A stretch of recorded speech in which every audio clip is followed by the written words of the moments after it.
साथियों नमस्कार। आज हम जानेंगे मूल अधिकार का।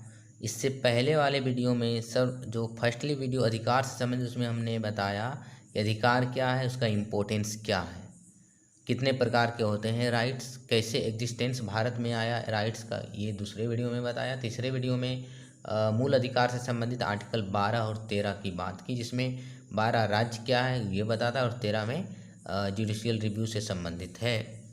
आज ये चौथा वीडियो होगा मूल अधिकार से संबंधित। इसमें हम मेनली समानता या समता का अधिकार, यहाँ से जो अल्टीमेट राइट है मूल अधिकार का जो ओरिजिनल यहाँ से स्टार्ट होता है। 12 और 13 तो 12 में राज्य की बात है, 13 में बताया गया बेसिकली कि राज्य कोई भी ऐसा कानून नहीं बनाएगी जो मूल अधिकार को वायलेट करती है, और बनाएगी भी तो सुप्रीम कोर्ट उसको null and void rule out कर सकती है। तो मूल अधिकार में टोटल ओरिजिनली संविधान जब लागू हुआ था, बना था 1950 में, तो उस समय हमारे संविधान में कितने अधिकार थे? 7 मूल अधिकार थे टोटल। कौन कौन? समानता का अधिकार या समता, इक्वलिटी जिसको बोलते हैं, राइट टू इक्वलिटी, इसी की बात करेंगे आज इस वीडियो में हम। आर्टिकल 14 से 18 राइट टू इक्वलिटी। स्वतंत्रता का अधिकार article 90 to 22 right to freedom. 14 से 18 हो गया। 19 से 22, 23, 24 शोषण के विरुद्ध अधिकार है। धर्म की स्वतंत्रता आर्टिकल 25 से 28 right to freedom of religion. संस्कृति और शिक्षा संबंधी आर्टिकल 29 से 30 जिसको कल्चरल एंड एजुकेशनल राइट्स बोलते हैं।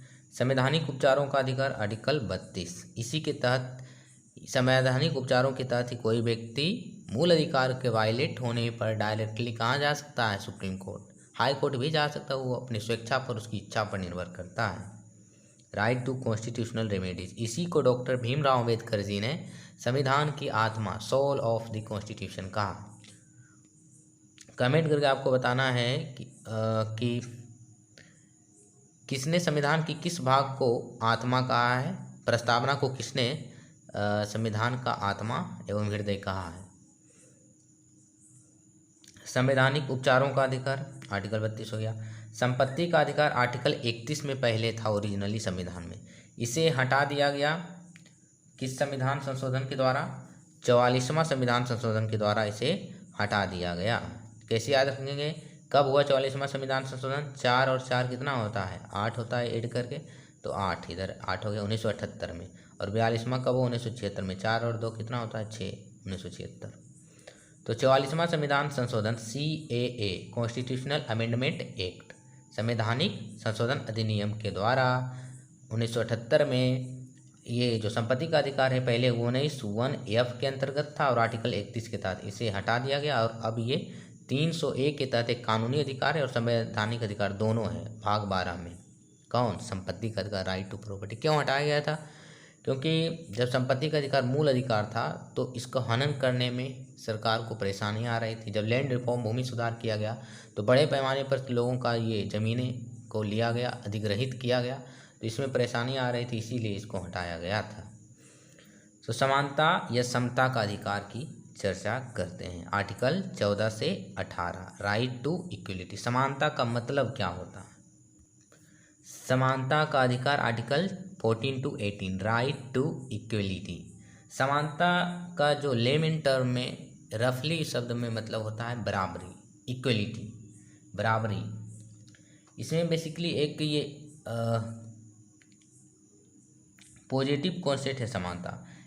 इसमें बात की जा रही है किस आधार पर बराबरी? जन्म, अमीर, जन्म, उनका स्टेटस, अमीर गरीब, नेता, क्षत्रिय, हाँ, बराबरी देना किस आधार पर? इसमें बेसिकली एक निगेटिव कॉन्सेप्ट है, सॉरी। समानता में निगेटिव किस मनाही किया गया, किस आधार पर भेदभाव नहीं किया जाएगा, यही समानता है। जन्म, लिंग, जन्म स्थान, क्षेत्र, ये सब के आधार पर क्या किया नहीं जा सकता? वंश के आधार पर भेदभाव नहीं किया जा सकता, यही है समानता या बराबरी। तो पहले क्या होता था? जन्म के आधार पर जैसे अमीर, नेता, राजा, क्षत्रिय को तवज्जो दिया जाता था, उनको समाज में प्रतिष्ठा अधिक मिलता था, तवज्जो दिया जाता था, उनको इम्पोर्टेंस ज़्यादा था।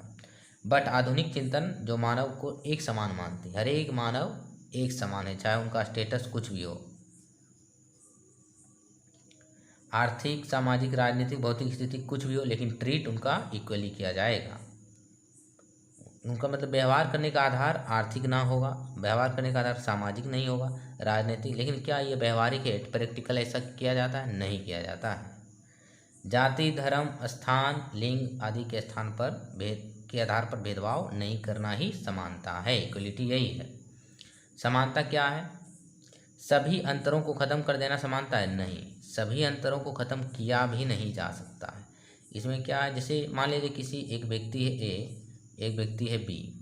ए का इच्छा है डॉक्टर बनने का, बी का इच्छा है इंजीनियर बनने का, तो दोनों के हम समानता की बात करेंगे तो ए और बी दोनों का डॉक्टर बनने की इच्छा होनी चाहिए? नहीं, इच्छा को हम ये नहीं कर सकते हैं इक्वली।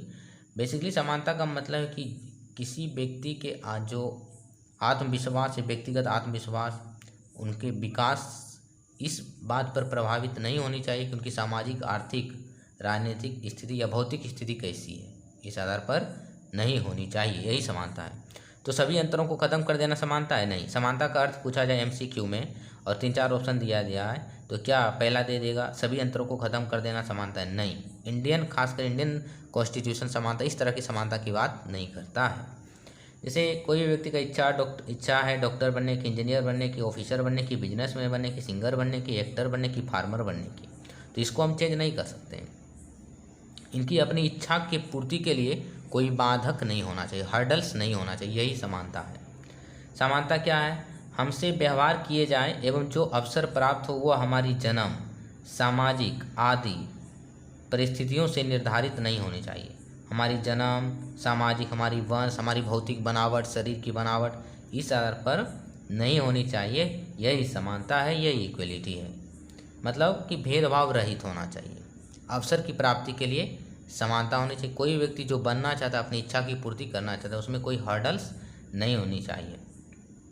इस आधार पर बेसिकली जन्म, स्थान, सामाजिक स्थिति, आर्थिक स्थिति, उनका लैंगिक स्थिति मतलब लिंग क्या है, राजनीतिक स्थिति क्या है, सामाजिक स्थिति क्या है, इस आधार पर नहीं होनी चाहिए। दूसरा है कानून के समक्ष समानता है सभी को।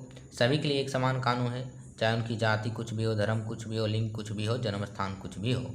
यही दो मेन जो फीचर्स है समानता का, इक्वलिटी का, इंडियन कॉन्स्टिट्यूशन में यही है कि हमसे जो व्यवहार किया जाए वो इस आधार पर नहीं होने चाहिए, और हमारी जो इच्छा है, हमारी जो लक्ष्य है, उनकी प्राप्ति के लिए ये सब बाधा ना बने, और कानून के समक्ष समानता, यही दो चीज़ फीचर्स इंडियन कॉन्स्टिट्यूशन में मेंशन है कि समानता से संबंधित। समानता का अर्थ यही होता है।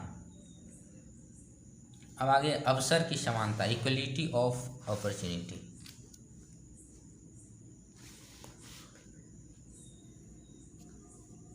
अवसर की समानता उन बाधाओं या हर्डल्स को दूर हटाना जो व्यक्ति के व्यक्तिगत आत्मविश्वास में बाधा है।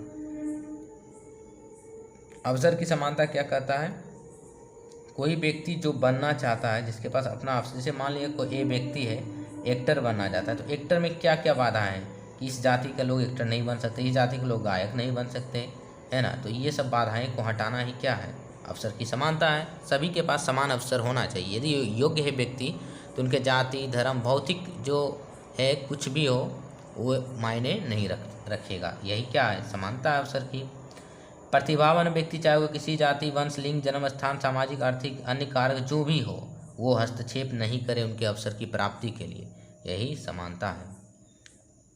जैसे क्रिकेटर, सिंगर, एक्टर कोई व्यक्ति बनना चाहता है तो उसको अवसर अभाव नहीं होना चाहिए, अवसर एक समान मिलना चाहिए, भेदभाव नहीं करना चाहिए। अवसर की समानता सभी व्यक्तियों हेतु और भेदभाव दूर, यही है अवसर की समानता। सभी व्यक्तियों हेतु एक समान ट्रीट करना। जैसे रेस हो रहा है, क्या हो रहा है? दौड़। इसमें 4 व्यक्ति ने भाग लिया, PQRS।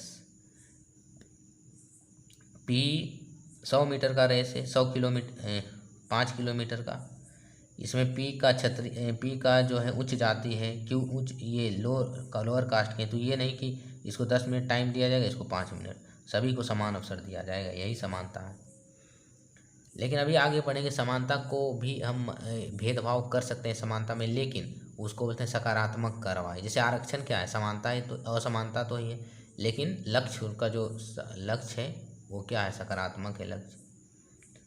तो मतलब कल्याणकारी राज्य की स्थापना के लिए लोगों की बेहतरी के लिए किया गया असमानता समानता नहीं है, असमानता असमानता नहीं है, उसको सकारात्मक कार्रवाई बोलते हैं, अफर्मेटिव एक्शन। समानता के 3 आयाम हैं, 3 डायमेंशनल ऑफ इक्वलिटी। राजनीतिक समानता, सामाजिक समानता और आर्थिक समानता। राजनीतिक समानता का एक लेमन टर्म में अर्थ हुआ कि वोटिंग राइट सभी को एक समान है।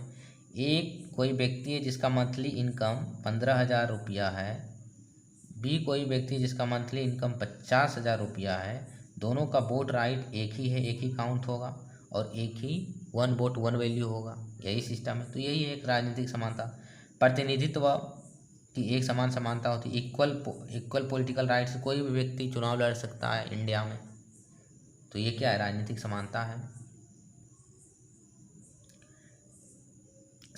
क्या आपको कमेंट करके बताना है कि राजनीतिक समानता में कोई व्यक्ति कोई भी चुनाव लड़ सकता है, चाहे उसके पास कोई डिग्री हो या नहीं, क्या योग्यता होनी चाहिए, ये बताना है।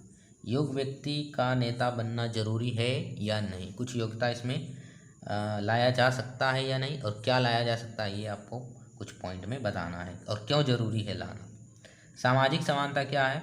सभी नागरिकों को समान अधिकार, यही सामाजिक समानता है। सभी नागरिकों को एक समान अधिकार है, राइट सभी को मिला है एक समान, किसी को अधिक ना तो किसी को कम। आर्थिक समानता, आर्थिक संसाधनों तक पहुंच एक समान करना, समान वेतन, शिक्षा एवं रोजगार के समान अवसर प्राप्त करना, equal pay for equal work, समान वेतन हो गया, यही आर्थिक समानता है। गरीबी दूर करना आर्थिक समानता है। आर्टिकल 38 में आय असमानता को दूर करने की बात कही गई है, और आर्टिकल 39B में भौतिक संसाधनों, इसी पर सैम पित्रोदा, जो पिछले साल वे सैम पित्रोदा न्यूज में थे, जो कांग्रेस के एक सदस्य हैं, उन्होंने कहा था कि अमेरिका वगैरह में क्या होता है, इनहेरिटेंस टैक्स होता है, विरासत कर। क्या होता है? मान लेते हैं एक पिता है जिसके 2 संतानें हैं, ए और बी।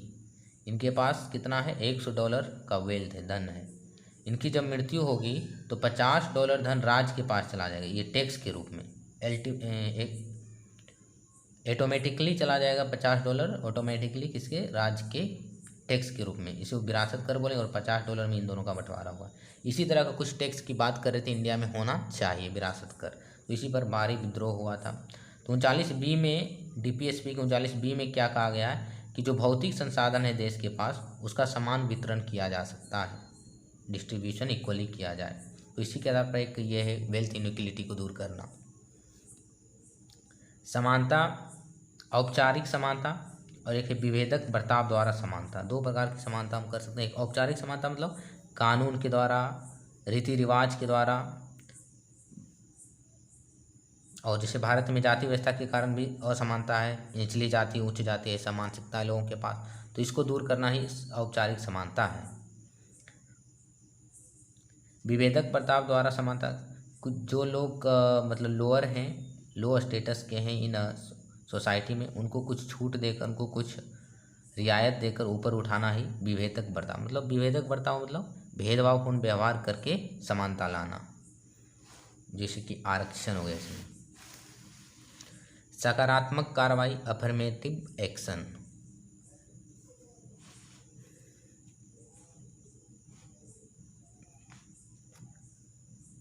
आरक्षण वंचित को दिया जाता है जो समाज में क्या है, अभी मुख्य धारा से नहीं जुड़ पाए, उनकी अच्छी स्थिति नहीं है, सामाजिक आर्थिक राजनीतिक स्थिति अच्छी नहीं है, उनको मुख्य धारा में जोड़ने के लिए आरक्षण दिया जाता है। आरक्षण का मुख्य उद्देश्य क्या है? यही है, वंचितों को समाज की मुख्य धारा से जोड़ना, जो कि मार्जिनलाइज्ड सेक्शन है सोसाइटी में, हाशिएकरण पर जो है।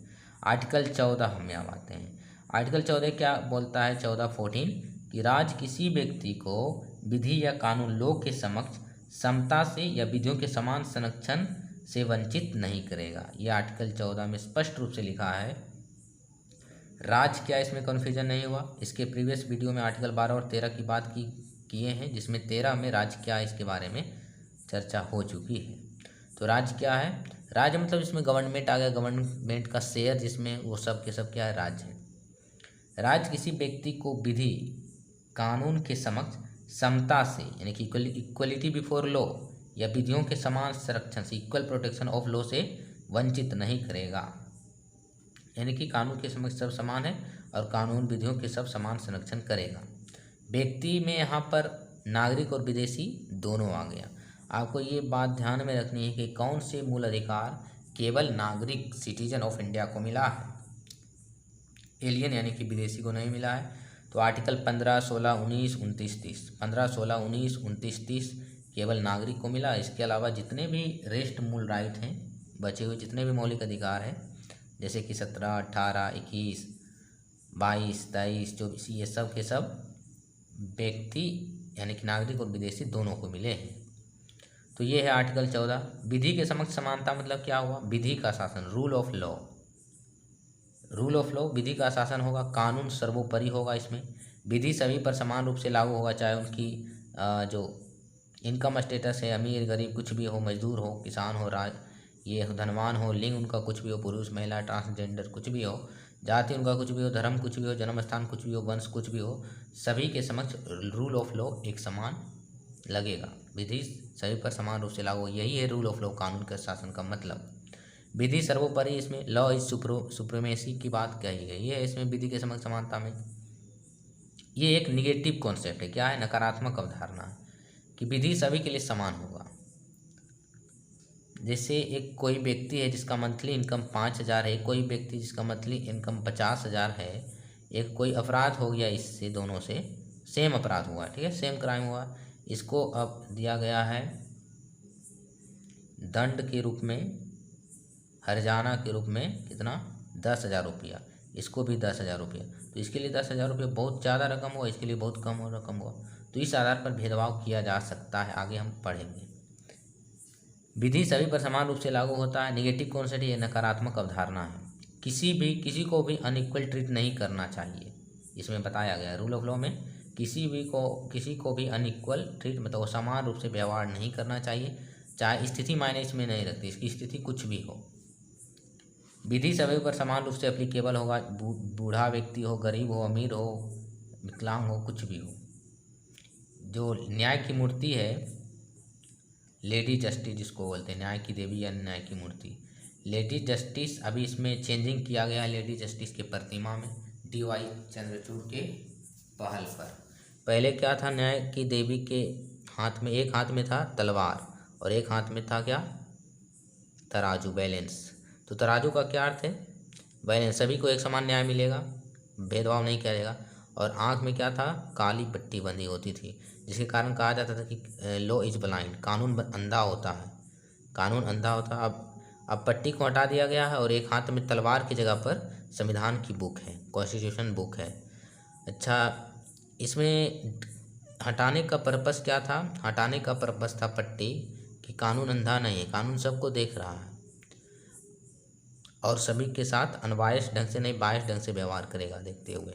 और तराजू का अर्थ है कि सभी को एक समान न्याय मिलेगा, बैलेंस, जस्टिस को इंश्योर करना।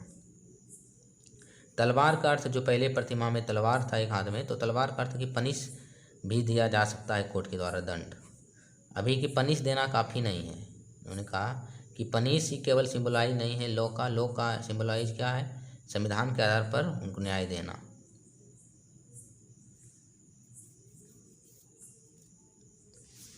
आर्टिकल 14(1) में क्या कहा गया है? रूल ऑफ लॉ को इस्टेब्लिश करना, कानून सर्वोपरि है, इक्वल ट्रीट सभी के साथ किया जाएगा, चाहे उनकी स्थिति, सर्कमस्टांसेस कुछ भी हो। लेकिन उसी आर्टिकल 14(2) में ऐड किया गया है इक्वल प्रोटेक्शन ऑफ लॉ, विधि का समान संरक्षण या कानून का समान संरक्षण। इसका अर्थ क्या है? ये एक सकारात्मक कॉन्सेप्ट है, पॉजिटिव कॉन्सेप्ट है। अफर्मेटिव एक्शन की बात करता है, इसमें आरक्षण वगैरह आता है। रीजनेबल डिफरेंस किया जा सकता है, तर्क संगत या उचित भेदभाव किया जा सकता है नागरिकों को उनकी स्थिति के आधार पर। इसमें कहा गया है कि राज्य व्यक्ति को इक्वल ट्रीट समान परिस्थिति में करेगी। विधि का समान संरक्षण मतलब क्या हुआ? परिस्थिति समान होने पर समान संरक्षण किया जाएगा। जैसे एक कोई व्यक्ति है, इसके पहले वाला जो एग्जाम्पल बताए थे, जिसका इनकम 5,000 मंथली है, बी कोई व्यक्ति जिसका इनकम 50,000 मंथली है, तो इन दोनों को एक कैटेगरी में ट्रीट नहीं किया जा सकता है। इनको ट्रीट किया जा सकता है बी या सी कोई व्यक्ति जिसका मंथली इनकम 5,000, उसी के आधार पर। यानी कि उनकी स्थिति के आधार पर समान ट्रीट किया जा सकता है। राज्य व्यक्ति को इक्वली ट्रीट करेगा, उनकी समान परिस्थिति रहेगा तब अलग अलग परिस्थितियों में भेदभाव किया जा सकता है। परिस्थिति यानी सर्कमस्टांसेस बदलने पर ट्रीट भी चेंज हो जाएगा। डिफरेंट ग्रुप के लोगों के साथ डिफरेंट ट्रीट किया जाता है। जैसे महिला जो कि एक मार्जिनलाइज सेक्शन है इंडियन सोसाइटी में, SC ST other marginalise section, ये सब OBC वगैरह, तो इनको आरक्षण सुविधा दिया जाता है ताकि ये मुख्य धारा में आ सके। और जैसे एक एडल्ट मर्डर करता है और एक बच्चा मर्डर करता है, तो दोनों को जो क्राइम दिया जाता है दोनों में अंतर है। तो ये क्या इक्वल प्रोटेक्शन ऑफ लॉ है, यानी कि कानून का समान रूप से लागू तभी होगा जब स्थिति समान हो। उनकी स्थिति अलग अलग होने पर अलग अलग ट्रीट किया जाएगा कानून का। यही है इक्वल प्रोटेक्शन ऑफ लॉ। जैसे इनकम टैक्स है, कोई व्यक्ति जिसका इनकम लाख है मंथली 10 लाख रुपये, और कोई का मंथली इनकम 10,000 रुपया है, कोई का मंथली इनकम मान लेते 60,000 रुपये, तो दोनों को इक्वली ट्रीट किया जाएगा? नहीं, इनको अधिक टैक्स लिया जाएगा इनसे। तो ये क्या इक्वल प्रोटेक्शन ऑफ लॉ है। विकलांग को अलग ढंग से ट्रीट किया जाएगा। तो आई होप आपको ये समझ में आएगा article 14(2) equal protection of law क्या है। इसमें बेसिकली एक सकारात्मक कॉन्सेप्ट है, अफर्मेटिव एक्शन की बात करता है, रीजनेबल डिफरेंस किया जा सकता है, लोगों को समान परिस्थिति में समान ढंग से ट्रीट किया जाएगा, परिस्थिति चेंज होने पर ट्रीट भी चेंज हो जाएगा, व्यवहार भी चेंज हो जाएगा।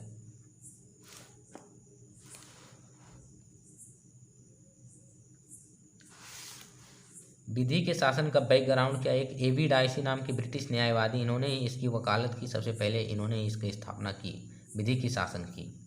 इसमें कहा इन्होंने कि समाज में विधि के समक्ष समानता, चाहे उनकी स्थिति कुछ भी हो, आधार विधि का शासन, रूल ऑफ लॉ की इस्टेब्लिश करने की बात कही गई। इसमें रूल को सुप्रीमेसी यानी सर्वोपरि माना गया, स्थिति को नहीं।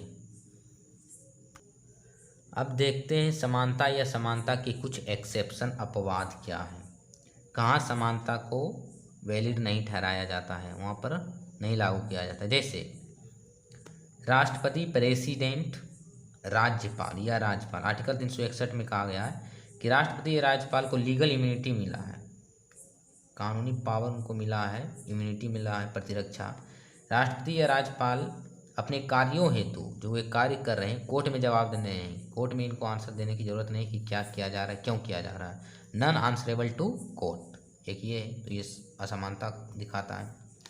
राष्ट्रपति या राज्यपाल के पदावधि के दौरान उनको अरेस्ट नहीं किया जा सकता, ना ही दांडिक कार्रवाई। यहाँ से MCQ में पूछा जा सकता है कि राष्ट्रपति या राज्यपाल को, केवल राष्ट्रपति को ऐसा किया जा सकता है कि पदावधि के दौरान अरेस्ट नहीं किया जाता? नहीं, राष्ट्रपति और राज्यपाल दोनों को। व्यक्तिगत सामान से किए गए कार्य हेतु जो अपने वो पर्सनली कुछ काम करते हैं तो भी उनको दीवानी मुकदमा नहीं चलाया जा सकता। यदि किसी विशेष स्थिति में वे ऐसा केस किया भी जाता है तो 2 माह पहले उनको इन्फॉर्मेशन दिया जाना अनिवार्य है, कंपलसरी है। आर्टिकल 361 किसका अपवाद है? आर्टिकल 14 का अपवाद है। MP है यानी मेंबर ऑफ पार्लियामेंट या विधानसभा के सदस्य हैं, MLA हैं, संसद या विधानसभा की कार्यवाही का जो इमेज है, वीडियो वगैरह ये प्रकाशित करते हैं या लेख लिखते हैं न्यूज़पेपर में, तो भी इसको केस नहीं फाइल किया जा सकता है इसको, आर्टिकल 361A के तहत। आर्टिकल 105 में कहा गया है कि संसद या संसद समिति में दिए गए मत के संबंध में उनके विचार, जो बहस वगैरह होता है पार्लियामेंट वगैरह में, तो वो भी न्यायालय में जवाबदेह नहीं, वो भी न्यायालय से क्या है, परे है, क्योंकि संसद तो बना ही वहाँ पर डिबेट के लिए। डिबेट होगा तभी तो एक अच्छा निष्कर्ष पर पहुँचा जा सकता है और एक अच्छी कानून बनेगी।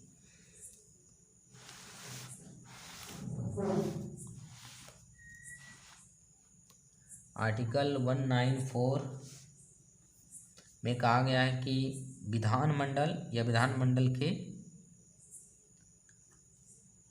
जिस प्रकार आर्टिकल 105 के तहत संसद या संसद समिति में दिए गए मत के संबंध में वो न्यायालय में जवाब दे नहीं, उसी प्रकार आर्टिकल 194 के तहत विधानमंडल या विधानमंडल की समिति में दिए गए मत या विचार ये न्यायालय में नहीं फाइल किए जा सकते केस के रूप में। विदेशी संप्रभु जैसे कि शासक, राजदूत, कूटनीतिक व्यक्ति दीवानी एवं फौजदारी में केस से मुक्त हैं। कोई दूसरा कंट्री में का राजदूत, डिप्लोमेट इंडिया में आया तो उस पर ये केस वगैरह दीवानी फौजदारी मुकदमा से मुक्त है ये सब। यूनाइटेड नेशन संघ एवं एजेंसी को भी विशेषाधिकार मिला है। आर्टिकल 39B एवं 39C को लागू करने के लिए कोई लॉ बनाई जाती है। आर्टिकल 39B और 39C को लागू करने के लिए कोई लॉ बनाई जाती है। अच्छा, ये आर्टिकल किससे संबंधित है? 36 से 51, आर्टिकल 36 से 51 DPSP का है, राज्य की नीति ने, जिसमें सरकारों से ये उम्मीद की जाती है कि आने वाले फ्यूचर में DPSP के हर एक आर्टिकल्स को ये लागू करेगी सच में, व्यावहारिक रूप से। ये कल्याणकारी राज्य की अवधारणा को निर्देशित करता है, आदर्श समाज की बात करता है DPSP। तो आर्टिकल 39B और 39C को लागू करने के लिए कोई भी सरकार, केंद्र या राज्य सरकार लॉ बनाती है, कोई कानून बनाई जाती है, भले ही ये अनुच्छेद 14 को वायलेट करती है, फिर भी इसे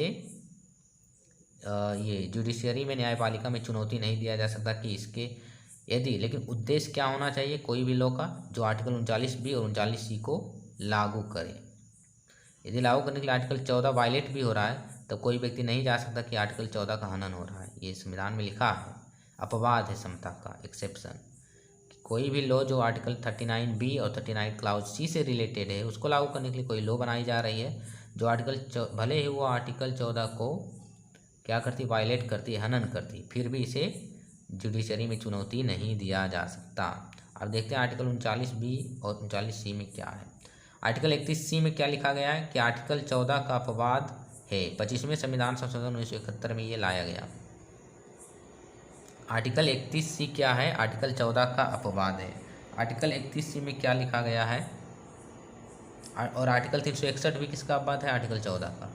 31C में लिखा गया है कि DPSP सामाजिक लक्ष्यों को प्राप्त करने हेतु आर्टिकल 39B और आर्टिकल 39C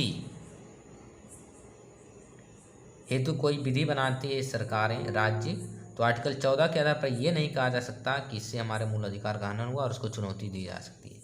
उद्देश्य मतलब सीधी सी बात है, कोई भी गवर्नमेंट या स्टेट 39B और 39C को लागू करने के लिए कोई कानून बनाती है तो ये नहीं कहा जा सकता कोर्ट में कि आर्टिकल 14 का उल्लंघन हो रहा है, भले ही आर्टिकल 14 का उल्लंघन हो। ये ऐसा क्या किस में लिखा गया? आर्टिकल 31C में, जो कि 14 का अपवाद है। 25वें संविधान संशोधन 1971 में ऐड किया गया था इसे। सुप्रीम कोर्ट ने अपने जजमेंट में क्या कहा कि जहां आर्टिकल 31C आता है वहां स्वतः आर्टिकल 14 चला जाता है, वहां से 31C और आर्टिकल 14 एक साथ लागू नहीं किया जा सकता, क्योंकि 31C में लिखा ही गया है कि DPSP को लागू करने के लिए आर्टिकल 39B, DPSP के आर्टिकल 39B और 39C को लागू करने पर निश्चित तौर पर आर्टिकल 14 का हनन होगा ही, तो इस आधार पर चुनौती नहीं दिया जा सकता।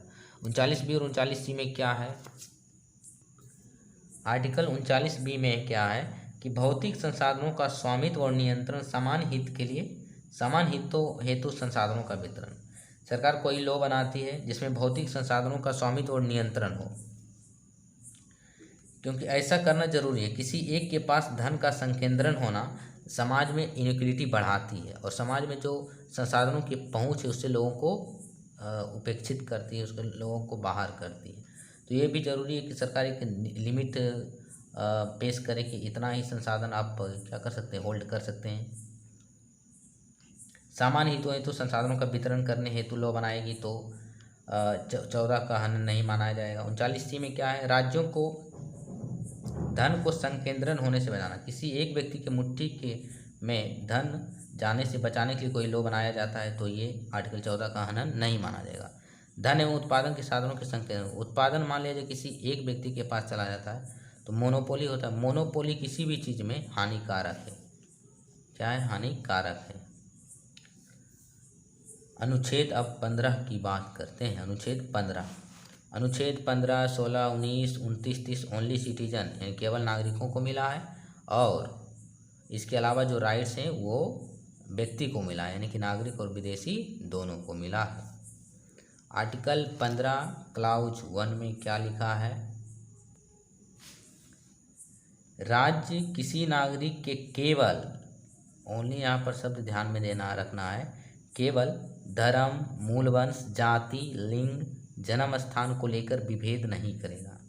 राज्य किसी भी नागरिक को 15 तो केवल नागरिक को मिला है 15, आर्टिकल 15, तो किसी भी नागरिक को केवल इस आधार पर भेदभाव नहीं करेगा कि इसका ये धर्म है, ये वंश है, ये जाति है, ये लिंग है, ये जन्म स्थान है। अदर बेसिस पर किया जा सकता, आगे जानेंगे किस आधार पर भेदभाव किया जा सकता है।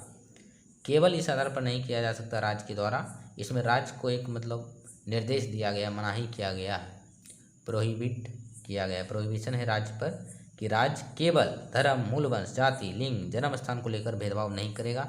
अन्य आधार पर केवल है तो यानी कि अन्य आधार पर भेदभाव किया जा सकता है।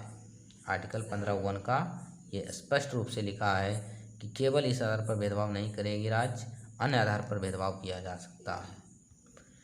आर्टिकल 15(2) में है कि कोई भी नागरिक केवल धर्म, मूल वंश, जाति, लिंग, जन्म स्थान या इनमें से किसी एक के आधार पर दुकान, होटल, सार्वजनिक स्थान पर राज्य या अन्य व्यक्तियों द्वारा 15(1) में क्या कहा गया था, केवल राज्य को मनाही की गई थी कि राज्य व्यक्तियों नागरिकों को केवल धर्म, मूल वंश, जाति, लिंग, जन्म स्थान पर भेदभाव नहीं करेगी। इसमें राज्य और व्यक्ति दोनों की बात हो रही है कि आर्टिकल 15(2) में कि कोई भी नागरिक केवल धर्म, मूल वंश, जाति, लिंग, जन्म स्थान या इनमें से किसी एक के आधार पर दुकान में, मंदिर में, होटल में, सार्वजनिक स्थान में राज्य या अन्य दूसरे व्यक्ति के द्वारा भेदभाव नहीं किया जा सकता।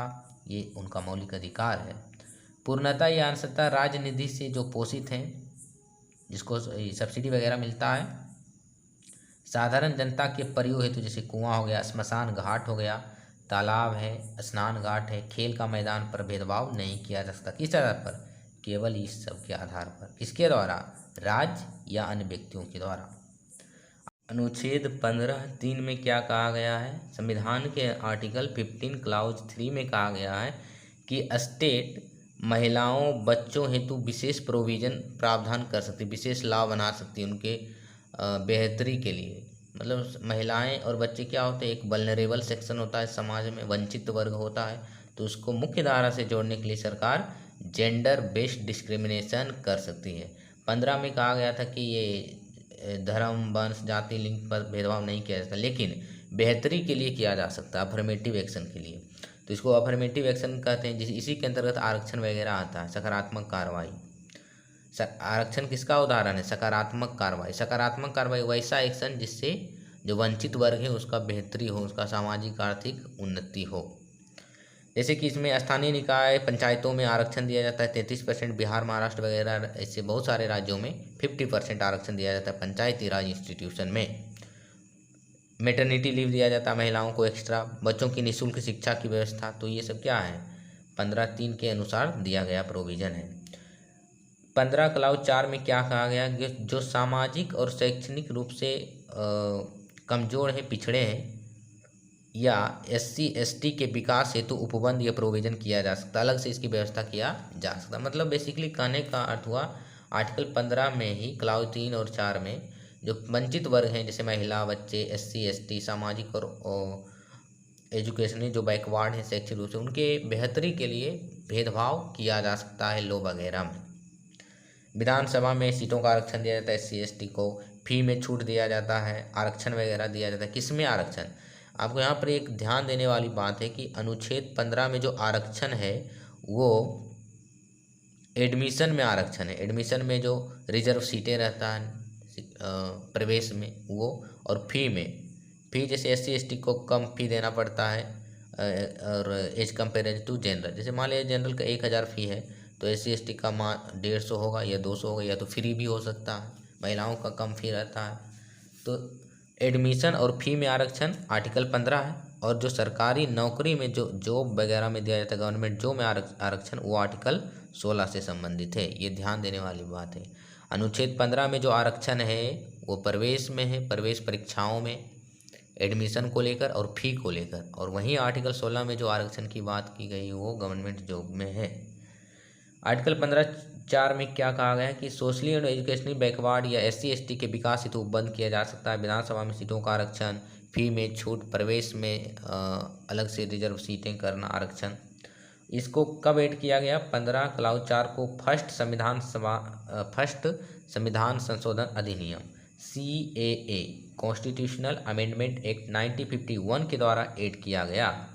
किसको, 15 क्लाउज 4 को, जिसमें कहा गया है कि सामाजिक और आर्थिक शैक्षणिक रूप से जो पिछड़े तबके हैं और SC ST के बेहतरी के लिए हम भेदभाव कर सकते हैं, राज्य भेदभाव कर सकती है। और इसमें बेसिकली कॉलेज वगैरह में सीटों में रिजर्वेशन, विधानसभा में सीटों का आरक्षण, फी में छूट की बात कही गई है। आर्टिकल 15(5) में शिक्षण संस्थान में रिजर्वेशन की बात की गई, रिजर्व सीटें की बात कही गई। इसमें प्राइवेट और गवर्नमेंट दोनों शामिल है। तो यहाँ से प्रश्न उठता है MCQ में कि जो शिक्षण संस्थान में रिजर्वेशन होता है, सीट रिजर्व होता है पिछड़े वर्गों के लिए, पिछड़े तबके के लिए, तो OBC SC ST तीनों है इसमें शामिल। तो ये क्या केवल गवर्नमेंट के लिए? नहीं, प्राइवेट कॉलेजों में भी ऐसी व्यवस्था है। इसको कब ऐड किया गया? 93वां संविधान संशोधन 93rd CAA constitutional amendment act 2005 के द्वारा ऐड किया गया। अभी जो लेटेस्ट है आर्टिकल 15 क्लाउज छो ऐड किया गया कब? 2019 में 103वें संविधान संशोधन अधिनियम के द्वारा 103rd कॉन्स्टिट्यूशनल अमेंडमेंट एक्ट 2019। इसमें क्या कहा गया? जो इकोनॉमिक वीकर सेक्शन, आर्थिक रूप से कमजोर वर्ग के जो लोग हैं, ग्रुप हैं लोगों का, इकोनॉमिकली वीकर सेक्शन, आर्थिक रूप से कमजोर तबके, उनको प्रोविजन, उनके बेहतरी के लिए प्रोविज़न किया गया। उनको भी 10% रिजर्वेशन दिया गया। निजी शिक्षण संस्थान में 10% सीट रिजर्व किया गया है, शिक्षण संस्थान में बेसिकली। तो ये कब लाया गया? 103वां संविधान संशोधन 2019 के द्वारा इकोनॉमिकली वीकर सेक्शन। अच्छा, इकोनॉमिकली वीकर सेक्शन में कौन आएगा? इसकी क्राइटेरिया क्या है? EWS की क्राइटेरिया बहुत सारा, इसमें जो मेन है, पहला है कि इनकम 8 लाख से कम होनी चाहिए, income less than 8 lakh yearly, सालाना। अच्छा, इस इनकम में क्या क्या शामिल होगा? इस आय में शामिल होगा सभी आय, परिवार के जितने टोटल अलग अलग क्षेत्रों से जो आय प्राप्त होता है, चाहे वो कृषि हो, वेतन हो, व्यवसाय हो, व्यापार हो, या कुछ और भी काम हो जिससे पूरे परिवार का आय इनकम होता है, वो 8 लाख से कम होना चाहिए, तभी उसको हम इसमें काउंट करेंगे इकोनॉमिकली वीकर सेक्शन में। ठीक है। शैक्षणिक संस्थान में OBC हेतु रिजर्वेशन दिया गया है। OBC को 27%, SC को 15%, ST को 7.5%, टोटल होता है 49%, 49.5%। इंदिरा साहनी जजमेंट 1992 में सुप्रीम कोर्ट ने क्या रूल आउट किया, क्या निर्णय दिया कि रिजर्वेशन देना ठीक है, 50% क्रॉस नहीं होना चाहिए। और इसी में कहा गया था कि क्रीमी लेयर इंट्रोड्यूस करना चाहिए। इन्होंने कहा, सुप्रीम कोर्ट ने, माननीय सर्वोच्च न्यायालय ने यह डिसीजन दिया कि हम आरक्षण के खिलाफ नहीं है कि 27% आरक्षण OBC को नहीं दिया जाए, लेकिन जिसको ज़रूरत है उसी को दिया जाए। तभी वहीं से आया क्रीमी लेयर, मतलब क्रीमी लेयर में कैटेगराइजेशन करना OBC का ज़रूरी है। क्रीमी लेयर क्या है?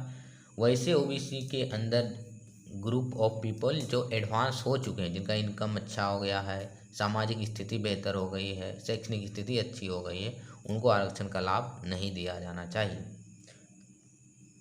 तो ये मंडल कमीशन में आरक्षण को, ये OBC को आरक्षण की अपील की गई थी 90 के दशक में। 27% रिजर्वेशन दिया जाता है OBC को अभी। क्रीमी लेयर क्या है?